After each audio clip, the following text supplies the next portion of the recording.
has to be my first question to you. What are the things you realized about school life after you graduated from the system as a student and went back to the system as an educator? When I went back as an educator after doing my teacher's training, I was quite surprised that the system out there had changed a lot. And like there were the teaching methods had changed. Talking about the methods of teaching, I remember when I was a school going child, there was chalk and board method. The teachers gave us lectures, and there was audiovisual aids available. But when I went back to the school as an educator, I found there were the technology had developed to such an extent. There was so much available for the child. ICT had become a part of the curriculum. What is it that is an advantage or something good that we had in the traditional system and one good that we have in the modern system of education? Reflecting back on my school days, I feel we led a very carefree life. There was no pressure as such of sitting in the evening or after coming back from school, sitting down with your books, with your notebooks. Though we did get homeworks and we finished it, but I felt we were more carefree. We enjoyed our evenings, enjoyed our playing time. I feel the children are little under, I won't say pressure, but yes, they are more confined to the house, because there's lots to do. There are projects to do, there's homework to do, there's study to do. And their playtime, I feel, is very much restricted nowadays. The mummies are always like, okay, hurry up, now you have to do this, now you have to do this, you have to study, you have to finish reading this page. So there is a lot of difference that I find. All children have their own unique learning capacities, styles, patterns. How can parents identify these in their children? As a parent, you need to know your child's strengths, your child's weaknesses, and the challenging points. It's very important for us as a parent to know all this, to understand our child better. Uh, when the child is young, before he starts schooling, he spends most of his time at home observing and picking up things from the environment. So it's very easy for a mother or a father to understand um, the child's personal traits. And also, once the child starts moving to the school environment, a collaboration between the child, between the parent and the teacher is very important. So, open communication with the teacher at school to understand your child's weakness, to understand your child's strength, his behavior pattern is very important. And to take it further is also very important. So the parent can create an alternative learning environment at home. How do we become the team that will be helpful to the children without really suffocating the children? Because where's the fine line? um, I agree with you when you say that it's both the collaboration of the parents as well as the teachers. When they come together, the child thrives. So at home, what is supportive environment according to you? When I was teaching, we used to have a parent teacher meeting, and they would ask me, ma'am, how do I occupy my child at home? And as you know, that technology has taken over quite a bit of our time. And today, parents find it very easy to give them mobile phones to their children to keep them occupied. I remember a few things that I practiced with my children at home to keep them occupied while I was cooking or doing some other task at home. I would mix up in a basket, I would mix up some beans, some peas pods, and other things, and give that basket to my child and ask him to separate these.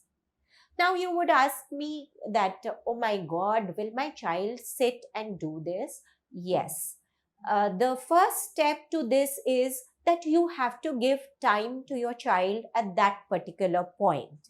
Like when you train your child to do an activity like this along with you, it creates interest. Plus, it also helps the child in different ways. Often we hear teachers complaining, or your child has got very less attention span, and the parent is worried. So, here is the solution for that. When you give an activity to your child in this way, you are building his attention span because he is sitting, he is working on a certain task. The next step could be asking your child to count how many are there in each basket. So, simultaneously, it's building his attention span, it's helping him count things. You are also developing his fine muscle development is happening, and also you are developing his eye hand coordination. A lot of therapists suggest these activities for the parents to do at home to develop the child's attention span or develop his fine motor skills. And I must tell you, when you're doing these activities, another thing that you can include is when the child is holding the beans or when he's holding the peas in the hand, you can ask the child to touch and feel as to how that particular thing feels when he's touching it with his skin. So you can distinguish between a rough touch or a smooth touch. So, simultaneously, with just one activity, so many skills are being developed which work wonderfully. And this is how I feel you can help your child at home, where you extend the learning and bring it to the home environment as well. This is so enlightening, but this also then makes me curious about what do we do with the older kids? They don't have the attention that they require, to study for longer periods of time. Older kids, I would suggest again that a lot of activities that help in increasing their attention span could be like meditation. Teach them time management right from small age. Time management would be like specifying them time as to in so much time I feel we must finish this job and then we can go for play. Like if a child has to do a page of writing, so the mummy can specify that, okay, we have so much of time in hand. If you finish your writing, then immediately we can change and go for play. So the child understands that I have time, this is my time to finish my writing work or take my book and go through my one page of reading or whatever he's come back with as a homework, as a home task, and then I'm free to play.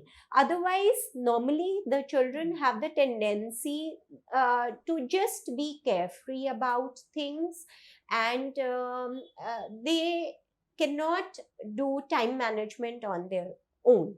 So small little things taught to them, inculcated in their daily routine, help them understand the value of time And slowly and gradually, when it's practiced over and over again, it becomes a part of their system. When attention span is a problem, so telling a child that you have, say, 1 hour to study, let's give it your all, and then you will have another 20 minutes to, read something of your choice, or go out and play, or color, or talk to me and just converse about something, means they have this time where they know I'm supposed to do this activity and it gets over in this time, and then they can immediately start the next activity, and knowing when it ends kind of helps them to, focus better. I have to ask,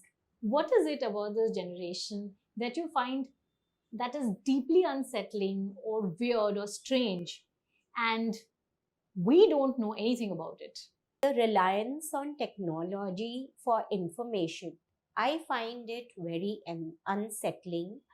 And though it has its own good points as well, information is readily available, but I personally find it very unsettling. Why is it unsettling?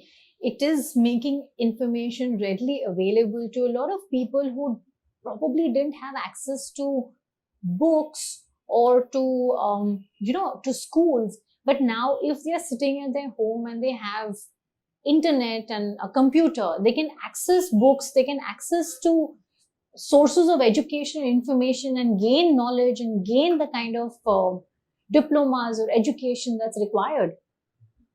Yeah, Shireen, I agree with you that with the advancement in technology, a lot of things have become so easily available.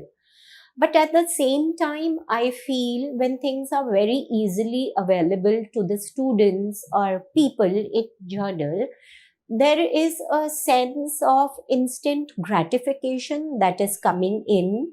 They want immediate rewards, which in many cases may not be possible. And what do you mean by instant gratification? Why is it that instant gratification is seen as problematic? The pleasure that we in our times used to get by reading books and acquiring knowledge, acquiring a lot of information from different books, different authors, that is losing its charm.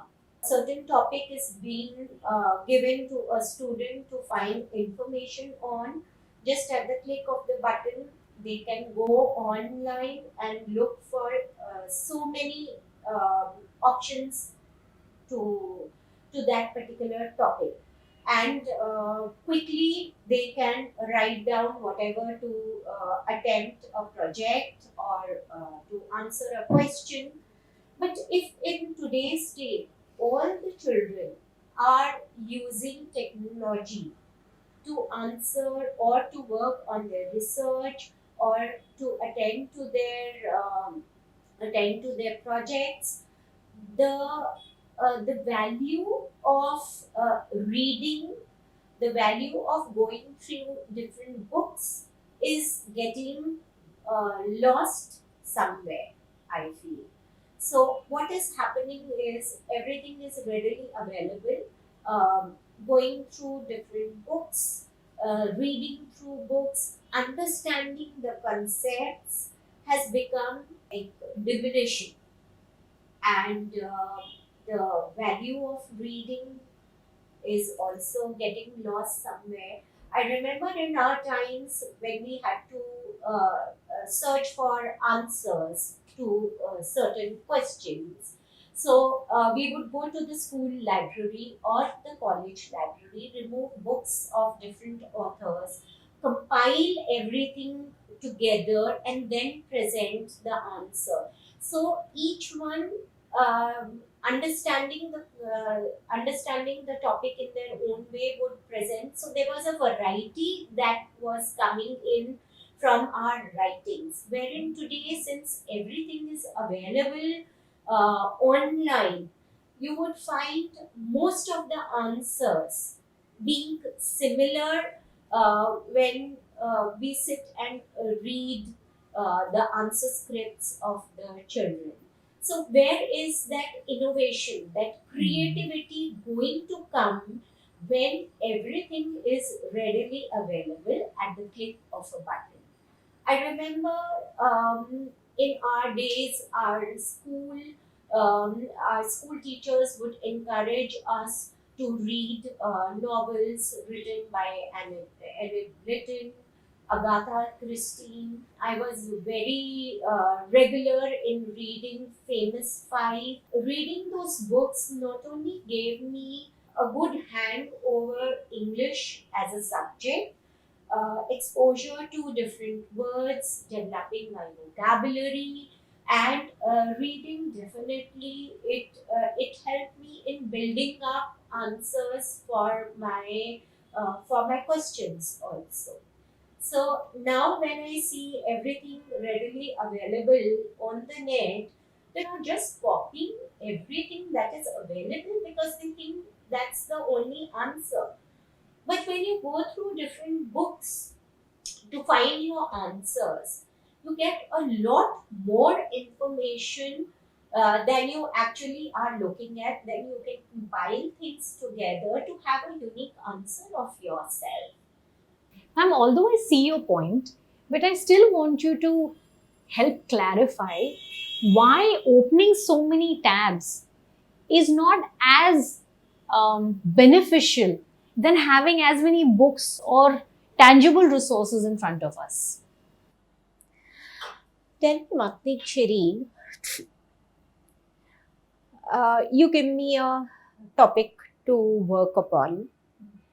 I open 10 tabs, and while going through each page that I have opened, don't you feel at some point I'll get lost? That's quite possible with the students as well. With opening so many things, getting so much information, um, they will get lost. And whether that information is authentic or not, that is also one of the points. When we have books in front of us written by renowned authors, we know the information available in those books is authentic. And when we accumulate information, we put it together, we tend to remember it for a longer period of time. And that is very important. Wherein, when you open 10 tabs in front of you to take the help of technology, once your job is done, you might tend to forget. But when you sit with books, when you write it down, when you pen it down, it's your own creation. You are involving creativity into it, you are involving innovation into it. You get a sense of completion. This is my creation. It's good to have technology to help you, but where is your creation in it? Where is your innovation in it? I don't think so. You may call me from the old school because I feel it works that way better. We don't know the information available online, the sources and the reference is genuine or it's credible. So we don't know about that.